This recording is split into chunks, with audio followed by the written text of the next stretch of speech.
May 6 na panaginip na nagsabi sa atin na manatili sa pinakaperpektong pagkain, ang pagkain nakaimbak sa mga tape. Narito ang bahagi ng panaginip ni kapatid na Parnel na naitala sa tape. 62-1230E. Ito na ba ang tanda ng katapusan, Ginoo?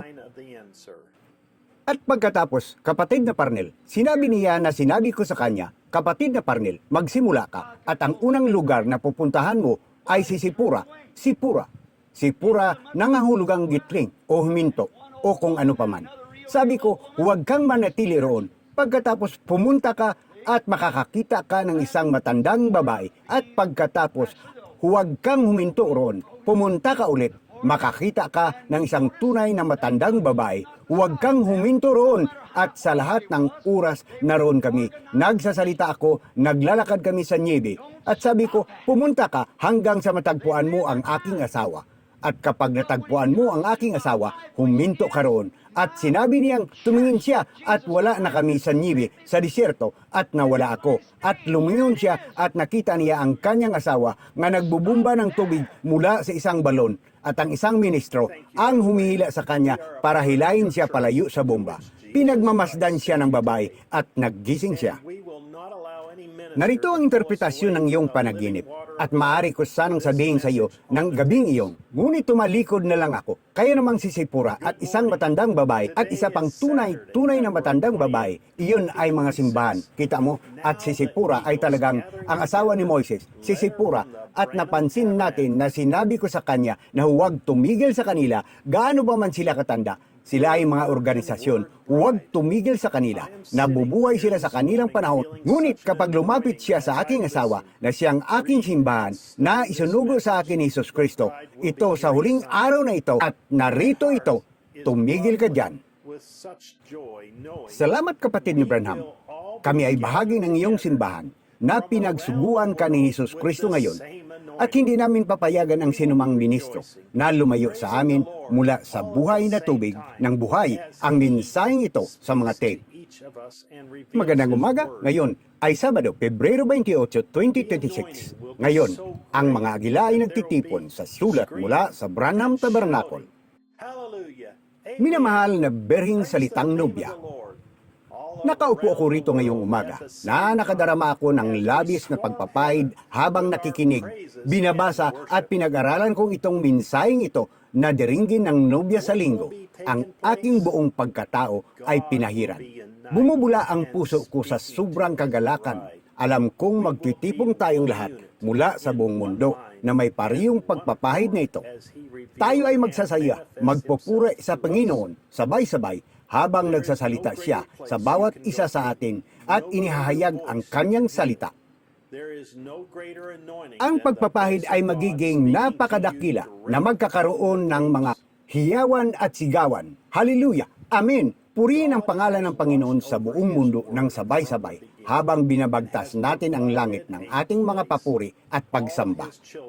Ano ang magaganap? Ang Diyos ay magkakaisa at makikipag-usap sa kanyang nobya. Tayo ay magiging isang unit, isang isipan at isang kasunduan habang siya ay nagpapakita at nagpapakita ng kanyang sarili sa atin. Wala nang mas dakilang lugar na maaari mong puntahan. Walang mas dakilang tinig na maririnig mo. Walang mas dakilang pagpapahid kaysa tinig ng Diyos na nagsasalita sa iyo ng direkta sa mga tape.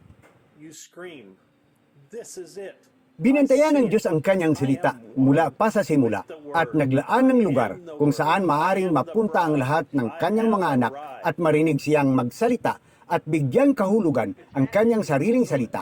Isang lugar kung saan walang panghula, walang pag-asa, walang pag-alinlangan. Ito ang lugar na inilaan ng Diyos upang marinig ang ganito ang sabi ng Panginoon. Kapag ito ay pinahayag sa iyo, ito ay parang isang dakilang liwanag na binuksan sa iyong puso at kaluluwa. Sumisigaw ka, ito na, nakikita ko ito, ako ay kaisa ng salita, ako ang salita, ako ang nobya, ako ay dumating na.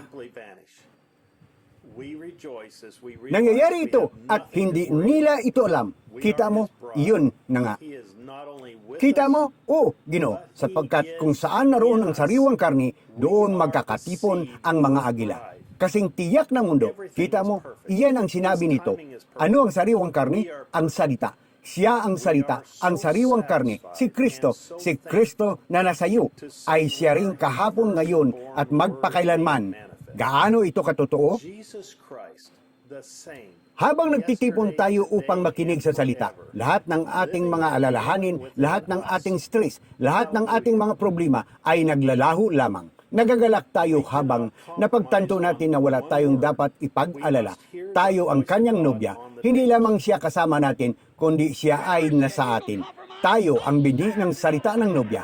Tayo ay perpekto, ang kanyang tiyempo ay perpekto. Tayo ay perpekto. Lubos tayong nasisiyahan at nagpapasalamat na sabihin tayo ang kanyang salitang ipinanganak na berhing na hayag. Jesus Kristo ay siya rin kahapon, ngayon, at magpakailanman, na nabubuhay at nanaraan sa atin. Hallelujah! Hindi tayo maaring makipagkompromiso sa iisang talita. Dapat nating marinig ang tinig ng Diyos sa mga tape. Nakakita ka na ba ng agila na nakikipagkompromiso? Hindi, Ginoo. Walang pakikipagkompromiso sa Kanya. Gayon din ang isang tunay na Kristiyano. Hindi siya malambot. Manghuhuli siya sa hanggang matagpuan niya ito. Amen. O Ginoo, mahahanap niya ang kanyang karni. Gusto niyang sariwang mana. Bababa siya roon at maghukay hanggang sa matagpuan niya ito. Lilipad siya ng pataas ng pataas. Kung wala sa lambak na ito, aakyat siya ng kaunti pa. Habang tumataas ang iyong aakyatin, mas marami kang makikita. Kaya panahon na para lumipad ng mas mataas ang agila sa panahong ito. Maghukay sa mga pangako ng Diyos, hindi mamuhay sa pagkain ng buwetre na napatay ilang taon na ang nakalilipas. Lumabas ka rito. Humanda kayo, nobya, kakainin natin ang sariwang mana sa ilalim ng pinakadakilang pagpapahid ngayong linggo sa alas 12 ng tanghali, oras sa Jeffersonville. Gaya ng naririnig natin, 65-0218. Ang binhi ay hindi kasamang tagapagmana ang talukap.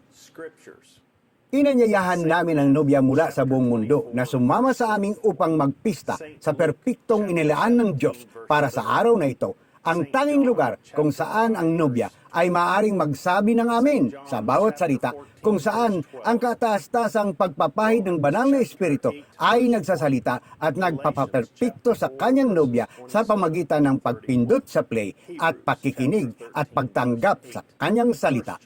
Kapatid Joseph Branham. Mga kasulatan, San Mateo, Kapitulo 24, versikulo 24, San Lucas, Kapitulo 17, versikulo 30, San Juan, Kapitulo 5, versikulo 24, San Juan, Kapitulo 14, versikulo 12, mga taga-Roma, Kapitulo 8, versikulo 1, mga taga-Galacia, Kapitulo 4, versikulo 27 hanggang 31, Hebreo, Kapitulo 13, versikulo 8, Unang Juan, Kapitulo 5, versikulo 7, Pahayag, Kapitulo 10, ang buong kabanata, Malakias 4, ang buong kabanata. Paalala, ang tampok na audio tracking sa YouTube ay magagamit na ngayon sa lahat ng mga bagong video sa limitadong bilang ng mga wika. Ang mga tampok nito ay magagamit sa video bawat linggo na pinamagatang audio tracking sa harap ng pamagat. Ang audio tracking video ay kapariyo ng video na ito, ngunit mayroong itong mga tampok na makatutulong sa artificial intelligence ng YouTube na gumana ng mas mahusay. Pakiclick ang button ang mga setting sa video na ito. Sa paglagay ko ay narito at itakda ang audio tracking sa wikang gusto mo at maging ang nobya. Walang paghahambing. Sa kasulukuyan ay may humigit kumulang 12 wika ang magagamit, ngunit sa lalong madaling panahon, karamihan sa mga wika sa mundo ay magagamit na. I-click ang button, like at mag-subscribe sa YouTube channel na ito. Ang mga banal na kasulatan, ito ay babasahin para sa iyong kaginhawaan sa YouTube channel na ito ngayon. Ako, si kapatid na David Rickson. Hanggang sa muli, pagpalain kayo ng Diyos at Shalom.